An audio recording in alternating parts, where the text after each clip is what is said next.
Estás escuchando Mujeres en Derecho. Mujeres en Derecho. Mujeres en Derecho. Mujeres en Derecho. Hola a todos, bienvenidos al podcast de Mujeres en Derecho. Mi nombre es Lourdes y junto a Yanela voy a ser co-host en esta edición. Mujeres en Derecho es un club donde mujeres apasionadas por el derecho nos reunimos a hablar de temas de actualidad en el mundo jurídico, a intercambiar experiencias y a hacer networking. En este episodio vamos a hablar de propiedad intelectual y las empresas junto a Martina Lusky. Te damos la bienvenida, Martina, es un placer tenerte acá. Muchas gracias a ustedes por la invitación, me parece muy divertida la idea del podcast. Martina es abogada especializada en Derecho Empresarial por la Universidad Argentina de la Empresa. También es magíster en Propiedad Intelectual por la Universidad Austral. Martina tiene una amplia experiencia en el asesoramiento jurídico de empresas. Actualmente trabaja como abogada en el área de Propiedad Intelectual de Mercado Libre y da clases de Propiedad Intelectual en grado y posgrado en diversas universidades. Martina coordina el programa de Derecho de Comercio Electrónico de la Universidad Austral y recientemente publicó un libro de este mismo tema que está buenísimo y que le recomendamos a todos que lean. Bueno, para entender un poco el tema de hoy, Martina, te queríamos preguntar, ¿qué es la propiedad intelectual? Bien. Bueno, cuando hablamos de propiedad intelectual nos referimos a activos intangibles, como por ejemplo patentes, no la de los autos, sino las patentes de invención, que ahora más adelante vamos a detallar un poco más, las marcas, las obras protegibles por derechos de autor, todas, bueno, palabras raras que no son bienes materiales estos activos, pero que tienen valor y mucho. Por ejemplo, la tecnología de una compañía o la marca de una compañía, el software, en general están protegidos por derechos de propiedad intelectual. Y no solo eso, sino, por ejemplo, también todo lo que es el know-how de una compañía, de los empleados, o los secretos comerciales. La famosa fórmula de la Coca-Cola, por ejemplo, es propiedad intelectual de la marca, ¿no? Y en estos casos, como dice la palabra, son justamente secretos, los secretos comerciales que se cuidan como tales y que tienen mucho valor. Imagínense lo del ejemplo de la fórmula de la Coca-Cola, y eso también es propiedad intelectual. Y los derechos de propiedad intelectual son los que crean una suerte de caparazón sobre estos activos intangibles y hacen que se consolide su valor, que se pueda explotar comercialmente, porque, por ejemplo, el departamento de marketing inventa una marca, entonces la compañía va, la puede registrar en la oficina de marcas del país donde opera, y ya va a tener un título sobre esa marca que creó marketing para poder luego explotarla comercialmente o quizá hacer un contrato de licencia y dar una autorización de uso o venderla incluso. Así que bueno, la propiedad intelectual es una parte esencial del valor y la estrategia de cualquier negocio y como la palabra dice, se relaciona con las creaciones de la mente, ¿sí? El intelecto. ¿Por qué? Porque son los bienes que crean las personas con su inventiva, ¿no? Con su creatividad. Y luego, bueno, los diferentes estados otorgan estos derechos a esa creatividad en los distintos países a través de normas locales que igualmente bajan todas de un tratado, de varios tratados internacionales, y por eso lo que tiene de bueno la propiedad intelectual, hablando de derecho, es que es bastante homogénea a nivel internacional, cosa que no pasa en general con otras ramas del derecho. Y bueno, y como les decía, a partir de esas normas que son, por ejemplo, la ley de marcas de un país, la ley de patentes, la ley de propiedad intelectual, incluso, bueno, los secretos comerciales a veces están dispersos por distintas normas, hay también leyes de modelos y diseños industriales. Estos son los derechos que les permiten a esos inventores, a esos creativos, después poder explotar exclusivamente sus inventos. Y todo también surge no solo por normas y el derecho, sino también por una filosofía, que es la filosofía, digamos, que da origen a la propiedad intelectual, que es, bueno, vamos a premiar, vamos a reconocer a todos esos inventores, creativos y tal, desde desde el punto de vista de los estados y desde el derecho. ¿Para qué? Para fomentar a que lo sigan haciendo, porque y sigan creando, inventando productos y servicios que luego mejoran la vida de todos, o mismo bienes culturales, porque justamente ellos invierten un montón de tiempo y dinero en hacerlos, y si nosotros como estados no los premiáramos y protegiéramos por un tiempo limitado, vamos a ver por qué, no se seguirían creando estos bienes, servicios y activos culturales que tanto bien nos hacen a nosotros como sociedad. Y justamente se decide dar estos derechos por un tiempo determinado porque en esto de la filosofía de la propiedad intelectual decimos que una vez que se vencen esos derechos exclusivos sobre estas invenciones y obras y tal, pasan al dominio público, es decir, cualquiera lo pueda explotar libremente, tanto para usarlo como para explotarlo comercialmente, como para crear, digamos, actualizaciones o mejoras o nuevos productos y servicios que después se puedan proteger por propiedad intelectual.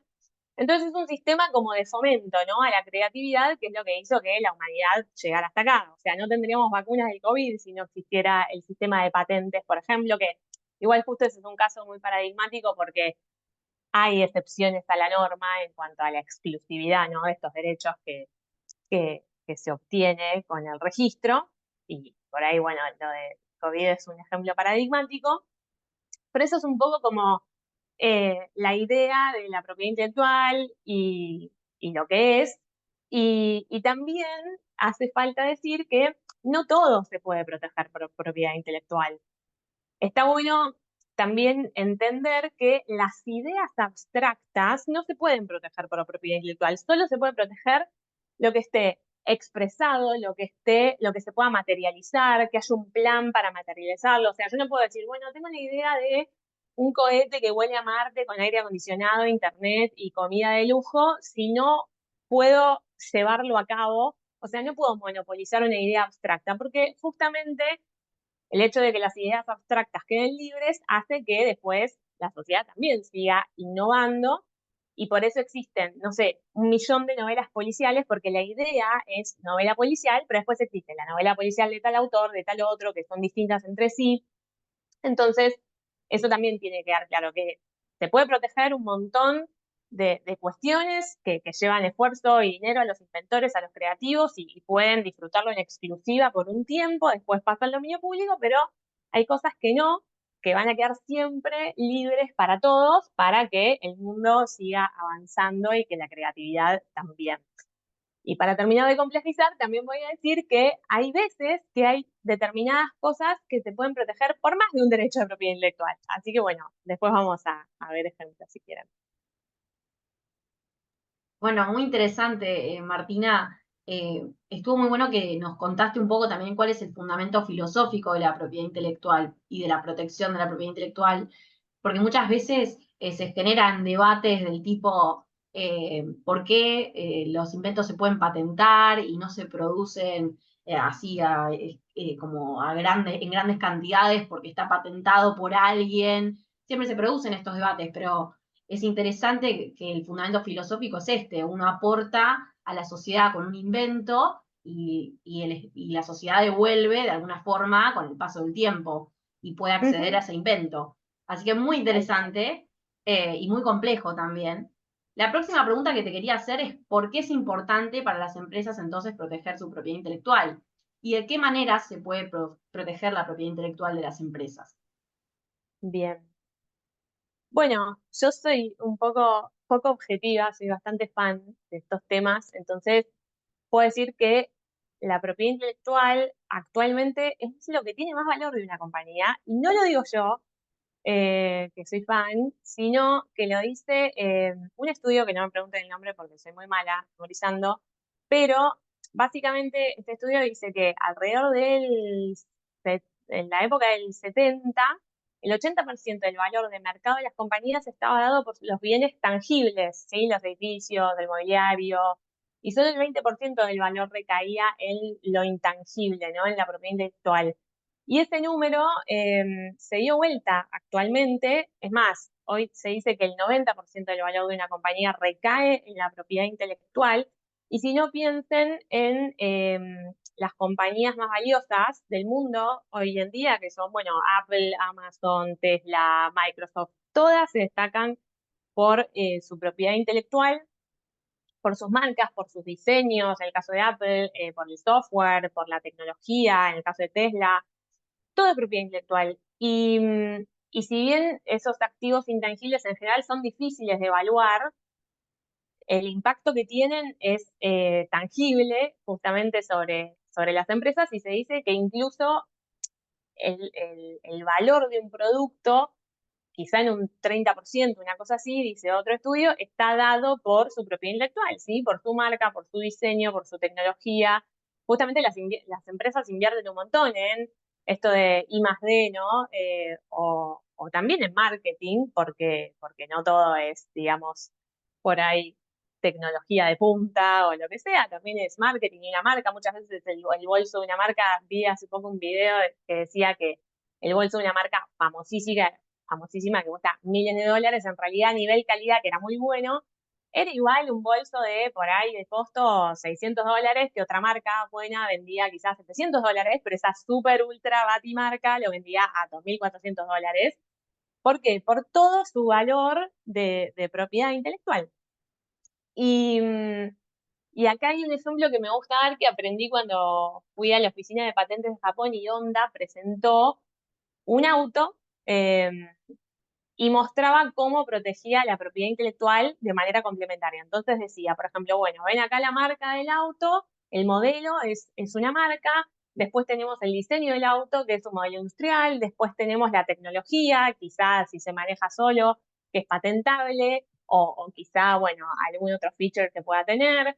Tenemos también secretos comerciales, ¿no? De cómo se produce, las bases de datos de proveedores, de clientes, tenemos, bueno, de todo, ¿no? Y así entonces es que las empresas van protegiendo los distintos aspectos de propiedad intelectual de sus bienes, sus servicios, para justamente explotarlos, como les decía, en exclusiva por toda esa inversión que hacen y bueno, obtener a cambio el rédito de toda esa inversión.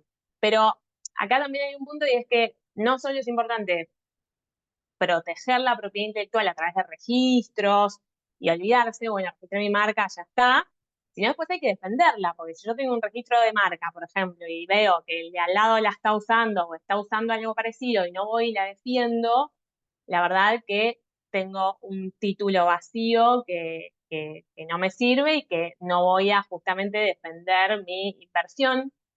Entonces, por eso, y hablo de compañías, pero es el mismo caso de emprendedores o es el mismo caso de un autor de una obra literaria, digamos, ¿no?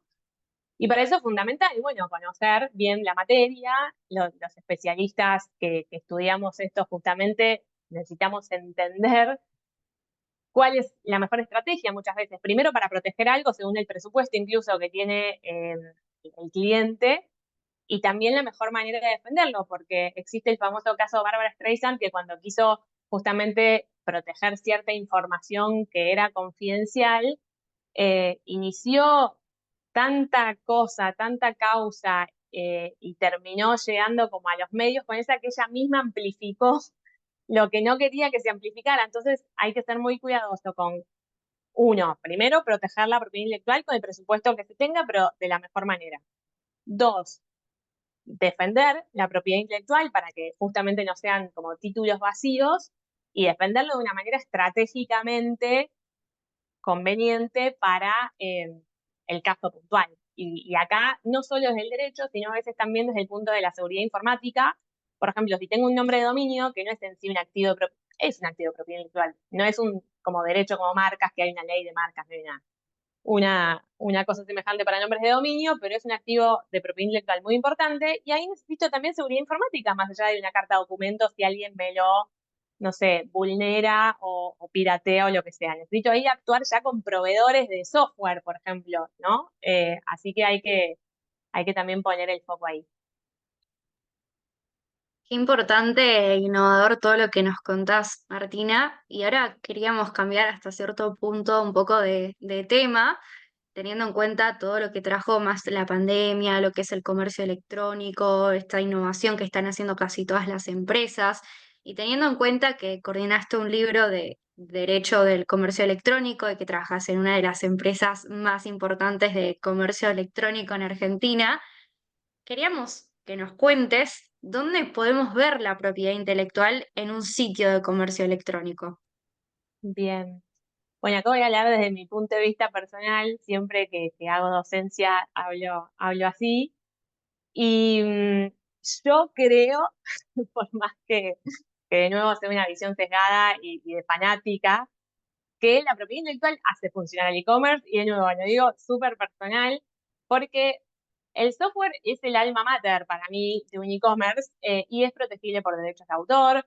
Las marcas son también fundamentales para las plataformas de e-commerce y para diferenciarse en el comercio, porque volviendo al origen de la charla, yo les decía que las ideas no se pueden proteger. O sea, la idea de una plataforma de e-commerce no se puede proteger. Pueden haber 1000 plataformas de e-commerce, porque es una idea de negocio, y si no bloquearíamos esa rama del negocio que está tan buena y que nos salvó a todos de la pandemia. Pero a través de la propiedad intelectual, las empresas de comercio electrónico pueden diferenciarse. Entonces, por ejemplo, existe Mercado Libre, que tiene la marca Mercado Libre, existe Amazon con su marca Amazon, existe Alibaba de China con su marca Alibaba. Entonces, para ir enumerando, tenemos software en e-commerce, que es básicamente el código, ¿no?, de una app, de la web. Tenemos las marcas, tenemos los secretos comerciales también, ¿no? Incluso los famosos algoritmos, bueno, si alguien quiere profundizar más sobre el tema, se verá que por derecho de autor se protege al software, pero no a los algoritmos. Entonces los algoritmos se protegen por secretos comerciales. Tenemos, ¿qué más? Por ejemplo, modelos industriales en todo lo que es los dispositivos de cobro, que ahora también se asocian mucho a las plataformas de e-commerce. Esos dispositivos, que a su vez en su momento fueron originales en cuanto a tecnología y se pudieron patentar, también tienen como diseños originales que se pueden proteger por modelos industriales. También a su vez, no hay que olvidar que en una plataforma de e-commerce se venden productos que están protegidos por propiedad intelectual, ¿sí? Zapatillas, marca Nike, Converse, la que sea. Y también a su vez ahí está el tema de las plataformas de comercio electrónico que protegen su propiedad intelectual, pero también ayudan a los titulares de derechos de esos productos que se venden ahí a defender lo suyo. Tenemos, ¿qué más? Déjenme pensar. Bueno, y los nombres de dominio que sin eso las plataformas no existen. O sea, se crea el dominio y luego existe la plataforma de e-commerce, porque es como el local físico, digamos, pero en Internet. Y como les decía, si viene un nombre de dominio, que es el famoso www.plataformadeecommerce.com, no es en sí como un activo tradicional de propiedad intelectual. Ese nombre de dominio contiene una marca que sí es un activo de propiedad intelectual.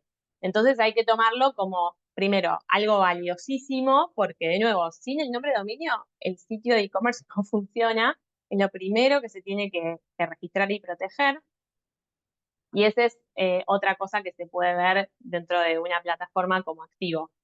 Y a su vez en el contenido del website tenemos un montón de cosas. Tenemos desde los términos y condiciones protegibles por derechos de autor, tenemos imágenes protegibles por derechos de autor de las publicaciones de los productos, tenemos publicidades que se hacen desde la plataforma de e-commerce para, obviamente, potenciar a la marca, y también las publicidades son protegibles por derechos de autor, junto con la música, los guiones. Tenemos, bueno, derechos de imagen, ¿no? De los modelos que trabajan en las publicidades. Tenemos de todo, por eso, volviendo al inicio de la pregunta, les decía que para mí la propiedad intelectual hace funcionar al e-commerce. Sí, totalmente. Es muy importante todo lo que decís y también como consejo para las empresas o a veces eh, emprendimientos o personas que recién se están iniciando con ideas que el día de mañana valen un montón. Y hoy en día hablamos de e-commerce y ya lo tenemos súper incorporado a nuestro día a día.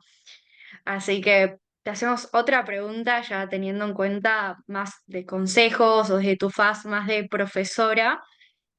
¿Considerás que tal vez la propiedad intelectual debería ser una materia dentro de la carrera de grado? ¿O qué consejo le podrías dar, por ejemplo, a un estudiante que le interesa el tema y quiere investigar más? O incluso un abogado que recién se está iniciando para ir orientándose a lo que es todo el mundo de la propiedad intelectual. Bien, yo creo que sí, que tendría que existir la materia dentro de la carrera de grado, considerando lo que comenté, ¿no? Que las empresas más valiosas del mundo en general se destacan por su propiedad intelectual y para trabajar en este mundo de hoy, en el área comercial, es súper importante como tener este background, ¿no? Porque incluso si la compañía no se dedica, no sé, a tecnología, software, a lo que sea, siempre hay algo de propiedad intelectual importante en esa compañía, desde las marcas o licenciar sus activos o en la prestación de sus servicios, cómo van a cuidar su marca, o por ejemplo, bueno, ni hablar si proveen servicios que tengan algo de tecnología, incluso para asesorar un emprendedor hoy en día que quiera abrir su propia web, que quiere desarrollar un sitio, que contrata un desarrollador de software y quiere hacer un contrato de obra por encargo de software o contratar un servicio de software. Entonces, creo que son herramientas súper importantes para hoy, por eso sería eh, bueno que en las carreras de grado exista esta materia.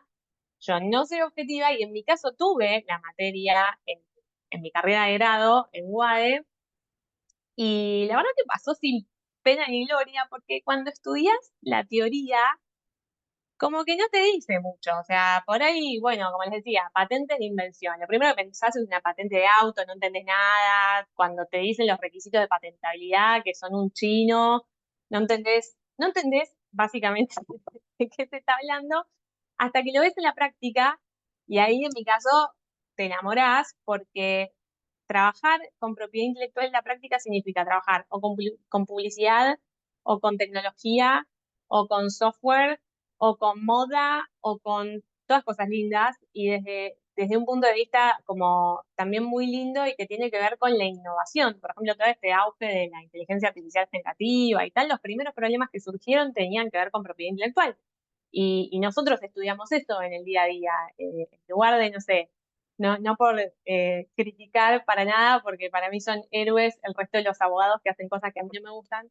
Em, pero bueno, una cosa es trabajar todos los días con algo más repetitivo, o donde las leyes cambian con más tiempo, que trabajar todos los días con temas de tecnología, que tenés que estar todo el tiempo leyendo noticias, estudiando, lo que sea, porque te quedas atrás. O sea, ese es el pro y el contra, ¿no? En propiedad intelectual, como que por un lado estás todo el tiempo aprendiendo y viendo cosas nuevas, y por el otro lado, si te dormís un poco, te perdiste una parte del tren.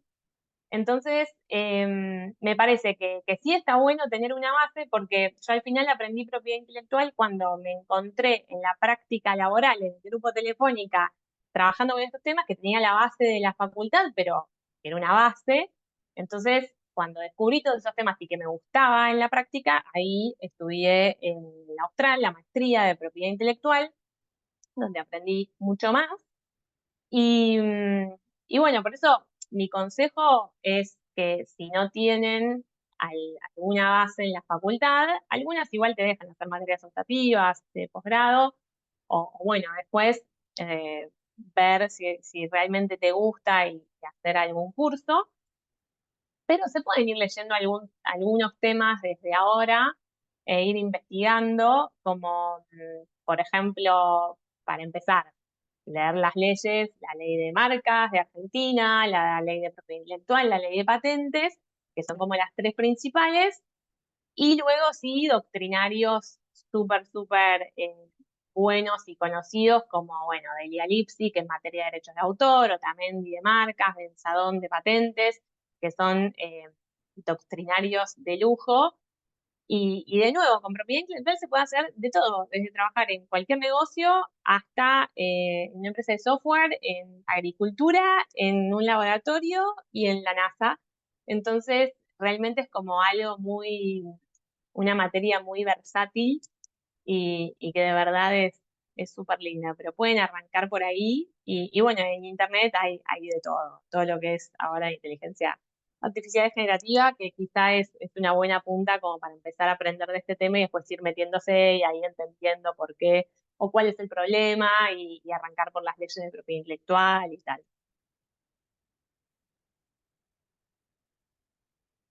Buenísimo. Muy buenos consejos y me alegro que al final nos contaste un poco porque te iba a preguntar al final entonces cómo era que te habías interiorizado en el tema y cómo habías empezado a investigar, pero ahí nos contaste como que en el contexto del trabajo lo descubriste. Y ahora te queremos hacer una pregunta medio rompehielo. Nos gusta a veces hacer estas preguntas que son random, como se suele decir, para conocerte un poco más a vos, además de todo lo que sabemos que haces, que es súper interesante. Te queríamos preguntar, ¿cuál es el mejor regalo que recibiste o que hiciste? Wow. Creo que como regalo un paseo en globo aerostático que moría por hacer. Y el mejor regalo que hice creo que fue a mi marido, antes de casarnos, o sea, fui una arriesgada y después me dije, ¿qué hice cuando estaba esperando? Que fue un regalo de salto en paracaídas que él quería hacer hace mucho tiempo. Y yo se lo regalé justo antes de casarnos y la familia me decía, ¿pero por qué? Y yo después dije, sí, tenían razón. Pero bueno, él fue re feliz y obviamente sobrevivió. Así que esos creo que fueron los dos regalos que puedo contar. Buenísimo, nos esperábamos, no sé, una cajita musical y fue salto en paracaídas. Bueno, Buenísimo. bueno. Bueno, ya llegamos al final de este episodio. Te queríamos agradecer porque fuiste súper clara, súper didáctica. Es un tema re complejo, pero lo lograste como bajar a tierra para todos nosotros que estamos interesados en el tema. Creo que es un muy buen puntapié para cualquiera que esté interesado. Además, nos diste consejos de cómo adentrarnos en este mundo. Así que la verdad, muchísimas gracias por venir, por compartirnos tu conocimiento y por confiar en este proyecto que es Mujeres en Derecho. A Martina la pueden buscar en las redes, ¿hay algún contacto que podamos pasarles, en LinkedIn o alguna... Obvio, sí, me pueden encontrar en LinkedIn y cualquier cosa me escriben por ahí por los mensajes y nos charlamos. Y no dejen de leer el libro a todos nuestros oyentes que sacó Martina, eh, que lo sacó ahora hace poco, y es muy poca la bibliografía que hay de este tema de derecho del comercio electrónico, así que Martina es un trabajo ahí de campo De mucha relevando, calidad. sí, toda la información que había, un montón de profesionales de Argentina buenísimos en los temas. Así que bueno, muchas gracias por venir, Martina. No, muchas gracias a ustedes por las preguntas, por el tiempo, por el interés y bueno, me encantó, la pasé muy bien.